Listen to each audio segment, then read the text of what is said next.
Welcome to Freedom Worldwide. I'm Tom Palmer with Atlas Network. And today, we're here to discuss an issue of great importance, defending Mexico's recent pro-liberty reforms in the face of a rising tide of authoritarianism.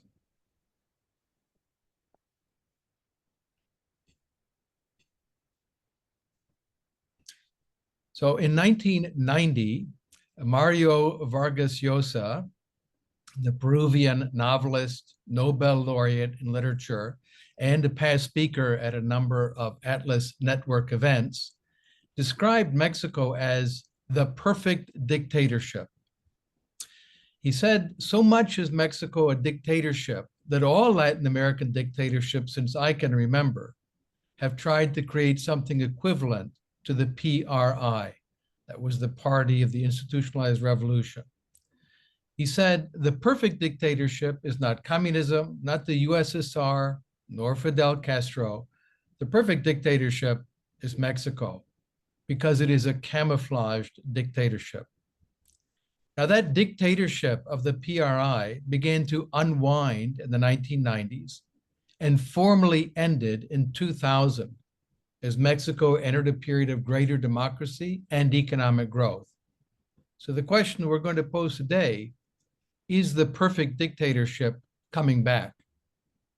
My guests today are Mariana Campos, a Mexican economist who was recently acknowledged as one of the most influential economists in Mexico by Forbes.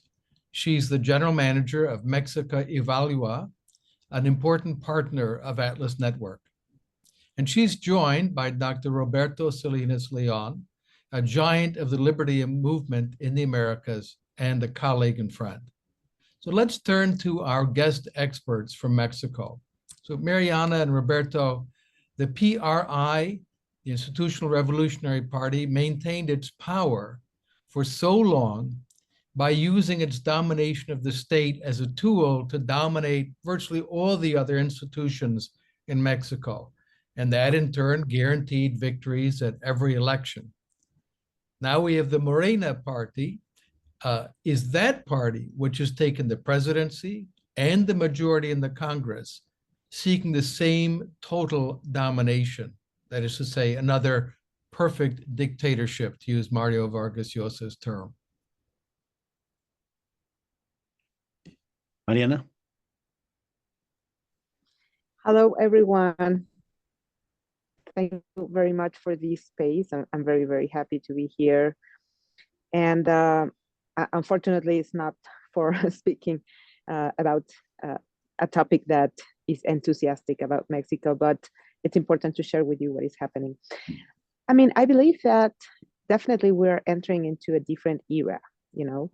I think that after this democratic transition that started in the 90s and lasted for these 35 years, but we definitely are entering in a different era where democracy is not as valued by maybe people and also some of the key decision makers in Mexico. I think that definitely there's a package of different constitutional reforms that have the objective of diminish, weaken many of the counterbalances that we have here in Mexico. Many of the institutions that we, society together with the government built in order to have effective counterbalances to the power, especially to the power of the executive. These kind of institutions are, for example, the strengthening of the judiciary that at the end of the 90s, we went through a very important reform to make our Supreme Court autonomous. And second, we also developed a set of different autonomous institutions that try to integrate professional structures and were developed, and during these years, their mandate was to, or their missions was especially to regulate and to do some tasks of the public administration, but with a lot more professional structures, and also to isolate those structures, or have not to isolate them, but to have them with a reasonable separations from the executive politics. So these autonomous institutions have also been the target of the last reforms. And so yes, and last but not least, there's also a reform on the institution that is today in charge of the the Freedom of Information Act. That means that Mexicans can actually access the government information in order to be informed and to participate in democracy. So this institution called INAI in Mexico, it's an autonomous organism. It was designed by society together with many of representatives of different political parties in Mexico. And it has been very effective in order to make, for the accountability of the government. So this institution has also been under attack in the last years. So these sets of reforms, in my opinion, definitely marks a different political era in Mexico and have the power to diminish and to weaken our democracy. Roberto, Tom, do you see a pivot coming up? If I may weigh in, Tom, on this matter, I think there's definitely a very dangerous nostalgia that dominates the established political mentality nowadays. The Morena party was first started as a movement, Movimiento de Regeneración Nacional, which, if you study the words, it's a very constructivist and Hayek's term word, right? It's the regeneration of the nation. And even López Obrador, who started the movement, would say that we need a moral regeneration. And all of that has been driven by a nostalgia to return to the supposed glory days of the 1970s, where basically the government was government Inc. And government did everything, and it had the judiciary under control, and it had elections under control, electricity under control, telephones under control, et cetera, et cetera. The grave danger right now, in my opinion, with these extremely toxic reforms that have been proposed and are beginning to be implemented, such as the election of judges and others, is that it does not bode well for other strategic sectors. We may see in the future an attempt to re-expropriate or renationalize sectors like telecommunications or like media or even strip away the autonomy of the central bank. These were unheard of speculations 10 years ago, and yet now some of us, including myself and Mariana, are beginning to worry that some may actually believe that the government can do all this. So you've both addressed the issue of the judiciary, and it seems to be that that's the issue that has gotten the most attention outside of Mexico. So reading in the international press, and I've heard radio programs and so on, discussing this change in the judicial system that would replace appointment for life with periodic elections. And that's been justified publicly by former President Andrés Manuel López Obrador, AMLO, and by his protege and the successor, current President Claudia Sheinbaum, as a means to root out corruption. So they portray this as an anti-corruption method, but it seems more like a system to eliminate checks and balances on power. So what do you think is the real reason for this move, and what impact do you foresee as a consequence? Well, definitely, I'm sorry. No, go ahead, Mariana. Okay, I definitely think that the objective of this reform is to reduce or eliminate the independence of the judiciary, so the executive can have, and not only the executive, Morena party can have a control on the judiciary. So that's the objective, and it's very clear because the reform will actually hamper the main safeguards for the judges to be independent. First of all, the process of electing judges, especially federal judges, it's really not convenient, because these will have no warranty that the judges that will be elected will actually have the capacity or the integrity or the sufficient political independence in order to be a capable and objective judge in Mexico. And this is because judges in Mexico today have to fulfill many requirements. They have to study, they have to pass very difficult exams, and there's a judiciary career in Mexico that it's not going to be taken into account in order to be a candidate as a judge with this reform. So we are actually affecting the best practice that we have in Mexico for electing judges. We have to also look at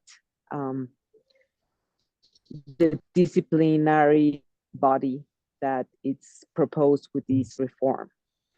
This disciplinary body will actually be capable of punishing judges, and also it's going to be capable to fire judges from their positions and to change the sentences, the resolutions of the judges. So with this disciplinary body, the judges will be, even judges that make a good job, fair judges, capable judges, can be punished. And this opens the doors for the judges to receive, in an official way, pressures for their job. And that is just very, very damaging, because one of the safeguards that judges need to get a job and to be independent is that the state should build institutions that warranty safeguards to not receive external pressures. But this disciplinary body will be a tool for external forces to interfere in the judges' jobs. And also, since this disciplinary body will be a tool to punish or even fire judges, it seems that to be a judge in Mexico won't be a stable job. There's no warranties that the state is going to protect you for being a fair judge. So this is very risky for the new judge career, and this is not convenient for the judges. So all the labor conditions for the judges, it's going to be challenging. And so what I expect, or we expect in Mexico Evalúa, is that some judges will quit and won't be part of this system, and maybe many judges that the state will have to accommodate their independence to the new institutions' incentives, and this is, at the end, it's going to weaken the capacity of the judges to confront when they have to confront, or when they have to be objective. So they won't be the same counterbalance to the government. They won't maybe be as objective when dealing with crime. This actually, and one of the most worrisome scenarios is that these new institutions can open doors for the crime, to intervene in the justice system even more. So this is very worrisome, and I think that this is a way for the executive and the official regime to have a control in the judiciary, and to have also judges that can be, more aligned to the policy priorities of the official regime. Let me ask as a follow-up, the disciplinary body that you describe that can change sentences and discipline and punish judges, how is that body intended to be constituted? Well, Those, also, those, go ahead, please, Roberto. those are going to be assigned by government, right? So basically, what you have is a de facto gulag. It's a gulag archipelago in our juridical system, and dissent. If the government doesn't like dissent, it can discipline you, or simply remove you and change your resolution. So all objectivity is lost. I'm a little bit more emphatic on this than Mariana, but I think that's one of the effects that this has. Let me also underline that there's a crazy logistical effect that will also be forthcoming, because you're talking about the election of some 7,000 judges. Bolivia tried this experiment with 40 judges, and it failed miserably. It has been a miserable failure. There's basically no justice except what they want. In Bolivia, so imagine 7,000 judges with the #1 trading partner of the United States. It doesn't bode well, and the cost is exorbitant as well. The cost is calculated to be over $500 million. Already, the Minister of Finance, Rogelio Ramirez de la O, has expressed serious worry about where am I going to get the money to be able to finance this absolute crazy experiment in juridical engineering, social juridical engineering. Sorry, Mariana, you wanted to weigh in as well. Yes, I wanted to say that these the scope of this reform, because of the number of judges that are going to be elected next year and in 2026, is really ambitious. I mean, it has no other example in the world. This is very important because, as Roberto said,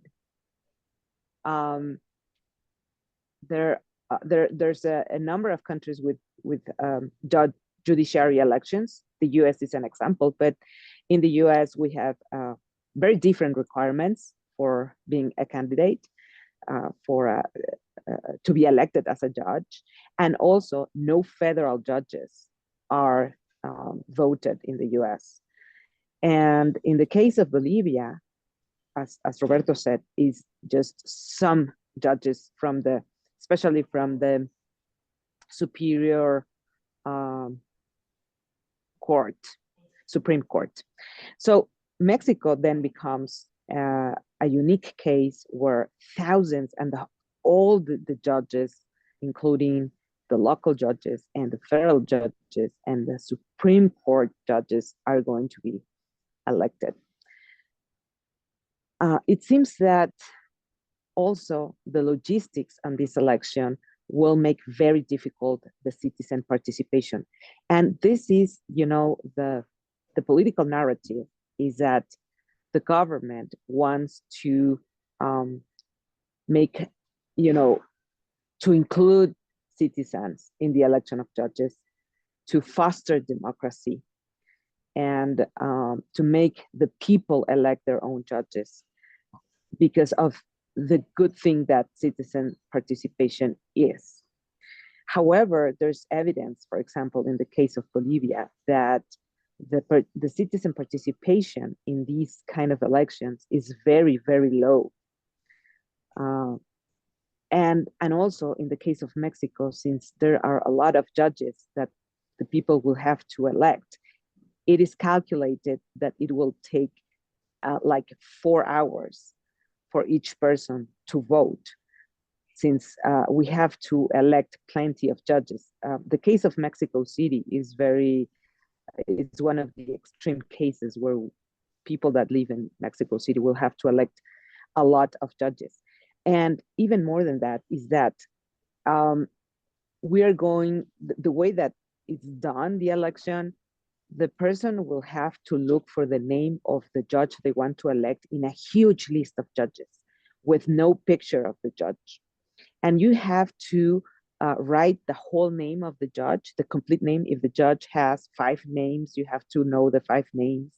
So all the logistics of the election really will make impossible, or is the participation. It will be very, very costly in terms of effort and time for each citizen to vote.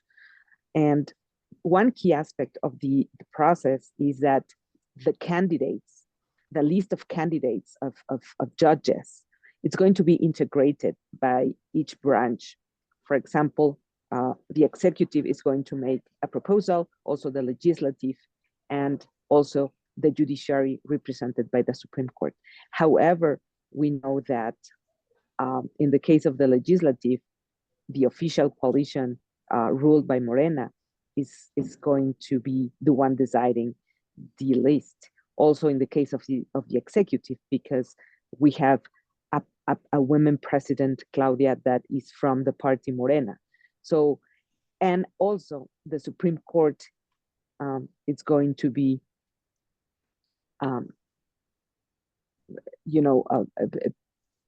also dominated by Morena. So at the end of the time, what is going to happen is that the official party and coalition is going to dominate those lists and the candidates. And if you add a low citizen participation on these, really, it doesn't seem in practice that we will have any democratic process to elect these judges. It seems almost as if it was designed to be manipulated by the people who hold control over the central power. The effective elimination of an independent judiciary is a move just taken out of the playbook of autocrats. We see it country after country after country. This is one of the first things that they go to, is eliminating the independent judiciary. It's been described very elegantly by Anne Applebaum in her book, Autocracy Incorporated. And what Applebaum notes is that what unites so many autocratic states to ally with each other is not a common ideology per se, Islamism or socialism or fascism or nationalism, but corruption, power, and money for the people who are in power. Do you see this move and others as likely to increase corruption and cronyism in Mexico? And if so, is there a chance that Mexico will join this global alliance of autocracies?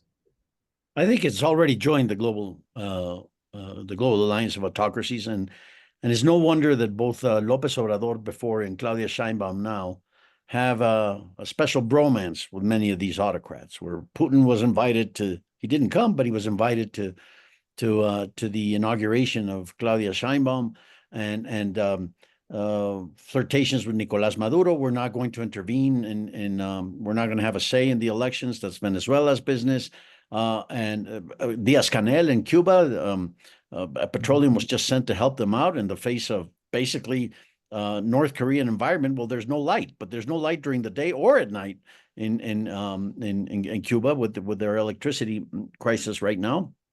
And there's definitely in the first 30 days, almost 30 days of the Sheinbaum administration, we have seen a very autocratic bent that fits with this Autocracy Inc. That doesn't mean that she herself is going to has a motive for corruption, but it certainly is a breeding ground for all kinds of corruption. Already the son of López Obrador, Andy Jr., has been named the Secretary General of the Morena Party, which clearly, to my mind, indicates that he's the successor to Claudia Sheinbaum in the 2030 presidential elections. And so all of this, I think, all the signs right now do not bode well for Mexico to not join this autocracy, this movement of Autocracy Inc. And indeed, we seem to be on the heels of a return to that perfect dictatorship. But then again, those are my thoughts. Mariana might have other insights. I mean, definitely weakening the independence of the judiciary is just a very bad recipe to strengthen institutions, rule of law, and to have the tools and to actually control corruption in Mexico. So this reform definitely, as I said before, it's going to open the door even to crime, much more than government corruption, even worse, to criminal organizations. And I see other moves definitely, because we in Mexico, Evalúa, have an area that analyzes the public budget. And what we see there is that definitely there are moves in the way, for example, the budget is managed, and also the contracts, how the procurement is working. And what we've seen is that there is a very important increase, for example, in the budget that the military is executing. And the military, for example, has been involved in infrastructure developing. Before or at the beginning of the past administration of López Obrador, the military had a 3% share of the investment in infrastructure budget. At the end of his term, this participation is almost 20%. So it grew a lot, their participation, because they are managing infrastructure developing projects, the development of infrastructure.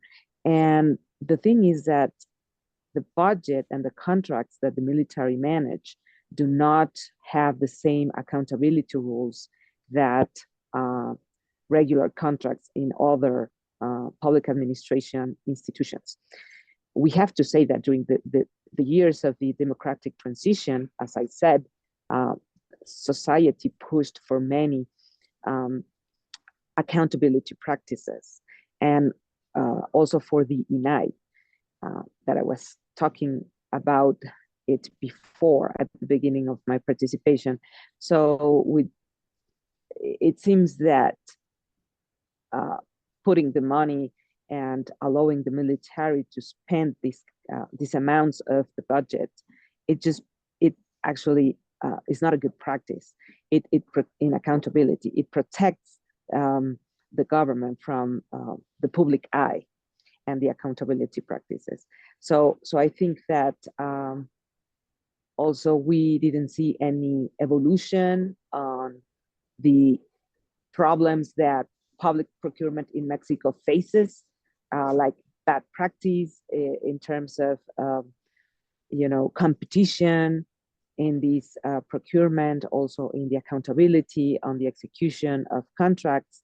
So it seems that at least the past administration with AMLO was not interested in that kind of development, institutional development. Let's see what happens with Claudia, but how the term closed was definitely not solving the corruption problem, not making the effort that some of the past administrations were making, even though they were not perfect, they didn't have the perfect agenda, and they were making some changes. I think all the efforts to really overcome corruption were just abandoned in the past administration, and we think that with the possible cancellation of the INAI, this is going to really damage the accountability of the use of public money and of procurement. The INAI, by the way, is the national, that's the Transparency Institute that Mariana was mentioning. Yeah, it's the institution in charge of the Freedom of Information Act, to make it, to make it possible for citizens to access the government information. Well, I'd just like to point out that Atlas Network is very proud to be a partner with Mexico Evalúa. You and your team, Mariana, are doing such wonderful work, so important in defending the rule of law, in defending democratic accountability, in an open and free society. It's our mission to collaborate with nearly 600 independent partner organizations like Mexico Evalúa in 104 countries. And we do it, turning to our audience here, relying on voluntary donations from individuals like those who are tuned in. And if you'd like to join the ranks of the freedom champions who help advance individual liberty and economic freedom around the globe, just visit the link in the chat window now.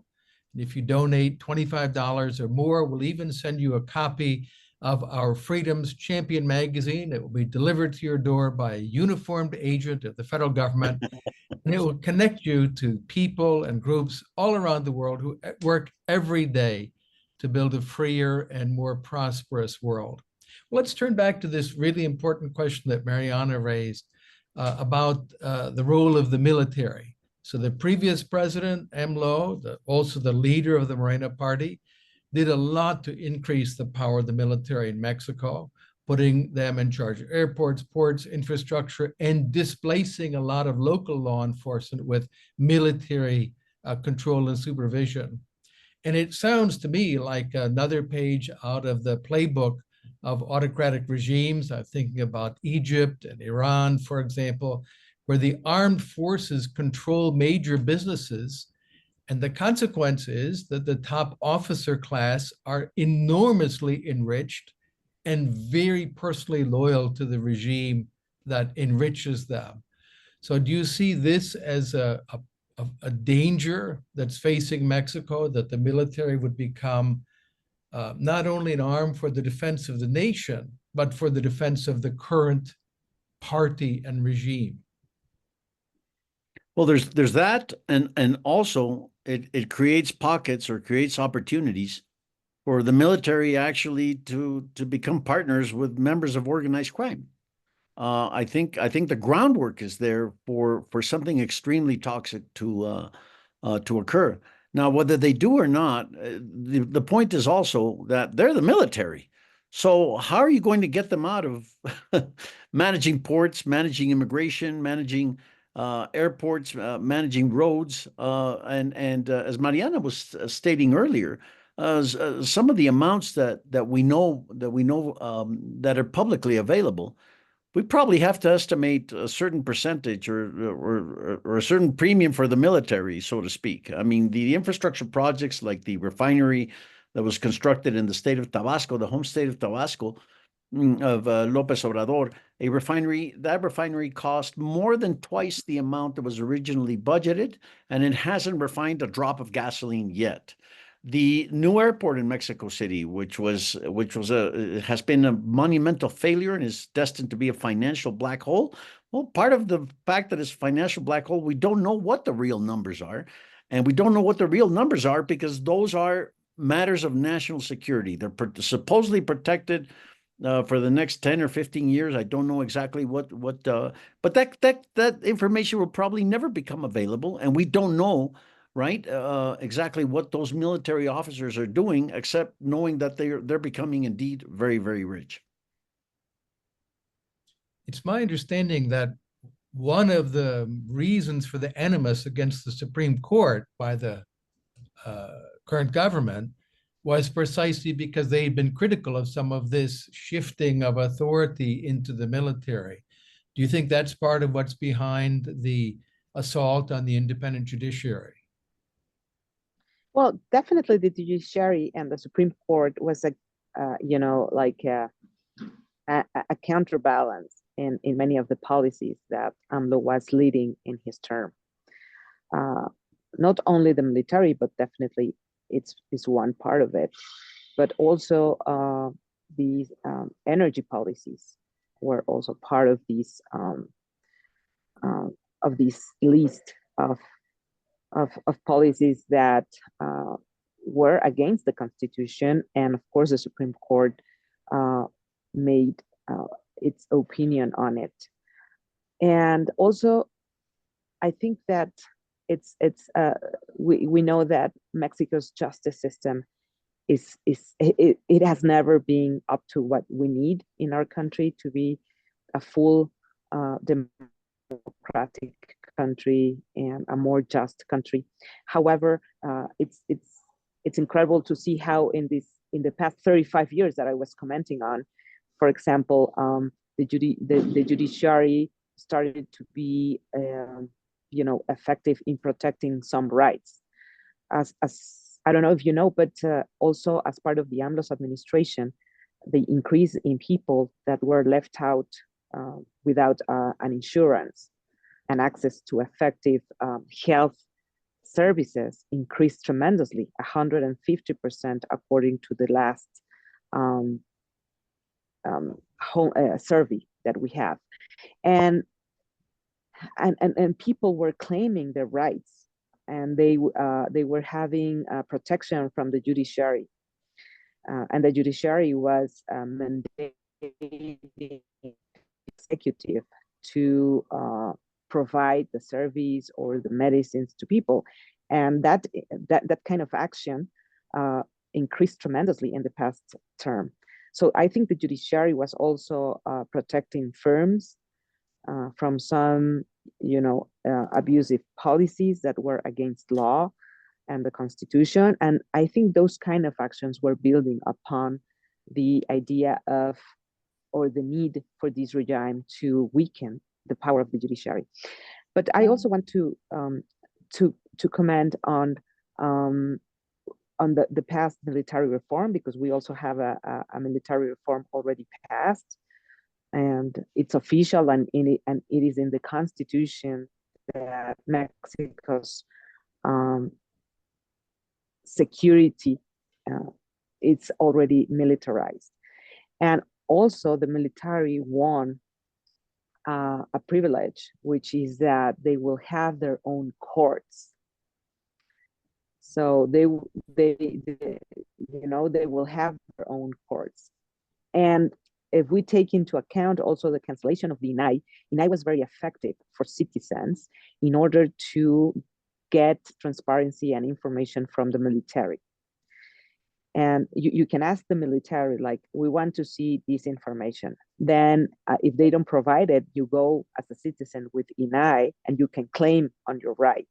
And the INAI can actually obligate the military. However, if the INAI is canceled, we won't have the same infrastructure and warranty to get that information.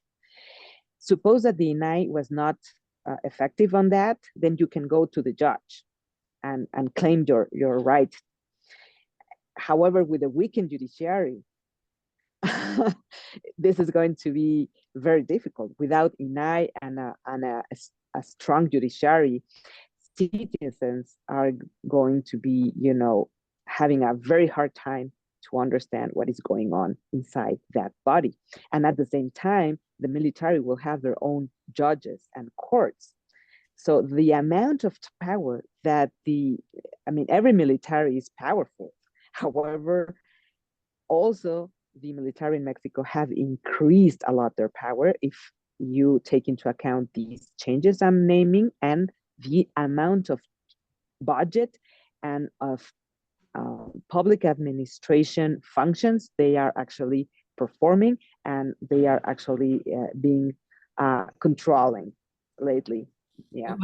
Let's turn then to bare bones economic questions. We've talked a lot about institutions and the framework, and a lot of people don't realize how important Mexico is in the world economy.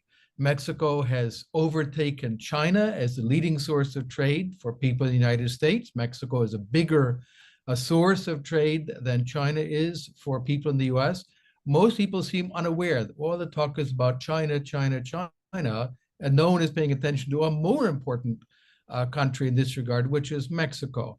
And that trade across the US-Mexico border is absolutely vital to prosperity in both countries. So, bottom line economic question, what effect will these dramatic structural changes have on the economies of Mexico and the United States and other countries as well? We don't know. Mariana's studied this topic in great length, but let me do a preamble to her comments. We really don't know, and part of the uncertainty, Tom, is precisely, we know it's going to be toxic, but we don't know if this is going to be the equivalent of an economic septic shock in North America. Let's not forget Canada too. That is a key player in the North American region. What you have in North America is not just a free trade zone; it's a tightly integrated economy of incredibly complex and sophisticated supply chains that run from Alaska to Chiapas and Tabasco in Mexico. Over 70% of the Mexican economy depends in some form or other on the external sector, on foreign trade. A lot of talk here in Mexico is about the vast amount of exports that are destined to the United States and Canada. And people forget it also imports more than any other country in the world from the United States. So that speaks about the rise of a robust middle class of purchasing power, and all of this, unfortunately, I think, becomes threatened with the advent of these extremely of this wave of what we may call institutional deconstruction that is taking place. AMLO, many years ago, when he lost the first election with Felipe Calderón, even dared to say, "To hell with your institutions." So that now he's true to his word, and that's exactly what he's been doing. Al diablo con sus instituciones, he said back in 2006, 2007. And unfortunately, that has turned out to be true. So the worst fears of AMLO's disdain for institutional checks and balances came true during his 6-year term and are continuing during the Claudia Sheinbaum recently inaugurated administration. So the economic consequences is what's going to happen to Mexico's integration into the world economy, where petroleum today is less than 5%, represents less than 5% of sales abroad. I mean, we're a much more diversified and sophisticated economy. And as an investment regime that is able to capture investment flows from a phenomenon called nearshoring that Mariana has become an expert at, and that's all the nearshoring investment that would come in as a result of dislocation and disruption due to the trade war with China, but also due to COVID and the confinement policies. We're missing the boat. We're pretty much running out of time here. So Mariana, at 2 minutes, your take on the possible economic consequences of these "to hell with the institutions" moves. So I think that this is happening in a very, in a very important moment, unfortunately, because Mexico is standing in front of one of the greatest economic opportunities of a lifetime, really. And this is the nearshoring opportunity to build upon the relation with the US and Canada, and to Mexico attract a lot of investment in order to produce a lot more for our partners, Canada and the US. And so it's just, an opportunity that can be lost, and actually that we are losing, because let me share with you that unfortunately foreign direct investment in Mexico has grown, but this growth has come from already established enterprises in Mexico. New enterprises or new foreign direct investment is not coming to Mexico, and that that tells us that this nearshoring opportunity, it's still a possibility and is not a fact until today. And of course, investment needs safeguards, and uncertainty is not good for investment.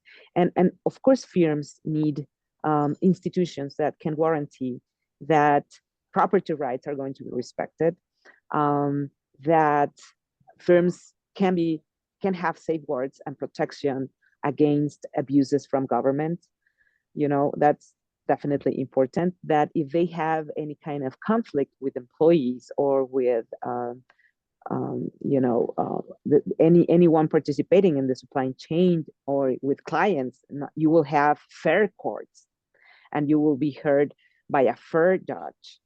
But if you cannot guarantee that, definitely that is just it's going to be a cost for the firms, and the firms have to calculate upon those costs. Of course, also the length. Let's see also the operative part of this reform.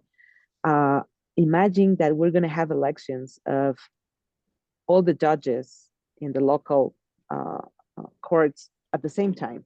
So, I mean, who's going to provide the service while this is happening? Because this is going to put a lot of uncertainty. So the timing that it's going to take to solve the different cases in the courts, it's going to be huge. And this is going to put also a cost into firms. So all these kind of things have to be calculated by firms. And this is, these calculations are part of the uncertainty. This is, of course, holding new firms and investment to come to Mexico.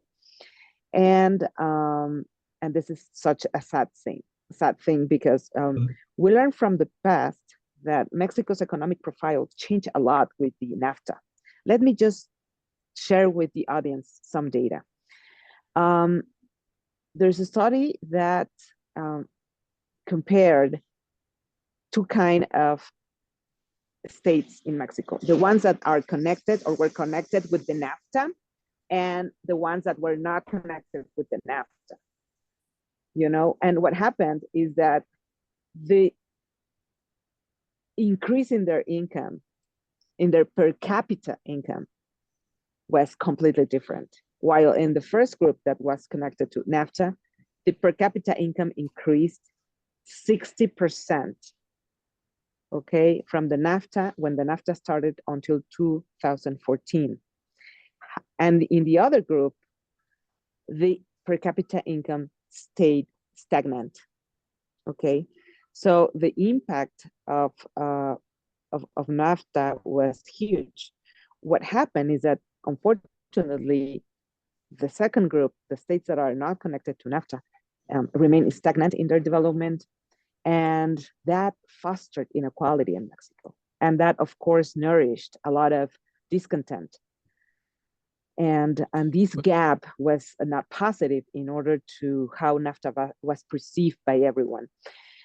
However, in this nearshoring opportunity, the government can actually, of course, learn and take into account these to, invest more in the education and in the health systems for the poor states. And also, we can actually think the way to connect them into these supply chains. But we're running out of time here, Mariana. So I just want to, you've made it very clear that this affects not only the enterprises or the businesses that invest, but everyone, the employees, the suppliers, all the networks of people, and of course, all of the citizens of Mexico, Canada, and the US. And North America. And North America. Just everyone is affected by this. And this could be a tremendous blow to the prospects of normal, everyday people because of these institutional decisions. So we've covered a lot, and I just want to share how much I respect people who take a stand for the rule of law and for an open democratic political order in Mexico. And I'd like to mention to those who are tuned in that if you'd like to stand with Mexico Evalúa and support their mission in this critical time, I urge you to donate through Atlas Network. There should be a link in the chat window, and your generosity will help them to keep Mexico free and prospering. So thank you to everyone who joined today, and a tremendous thank you to Mariana and Roberto for giving us your time, your expertise to help us understand these really critical issues. And I'm very glad, just as an individual, to know that there are freedom champions like you two and many more like you working to stop the encroachment of authoritarianism in Mexico. For those tuned in, if you'd like to take a deeper dive and get to know this amazing network around the world of totally independent partner organizations, each dedicated to achieving liberty and the rule of law and economic freedom, I invite you to join us in just a few weeks at the Liberty Forum and Freedom Dinner. It'll be held in New York on November 20th and 21st. And this event is the year's premier opportunity to engage with the global freedom movement. You can interact with many of the leading classical liberal voices from around the world and advocates, and learn how they're combating the kinds of anti-liberty movements and trends that we discussed today. So to find out more and to purchase your tickets, just click on the link in the chat window, and I look forward to seeing you there. So that's all the time that we have for today. Thank you so much, Mariana. Thank you, Roberto, for joining us. And to everyone, until next time, stay free.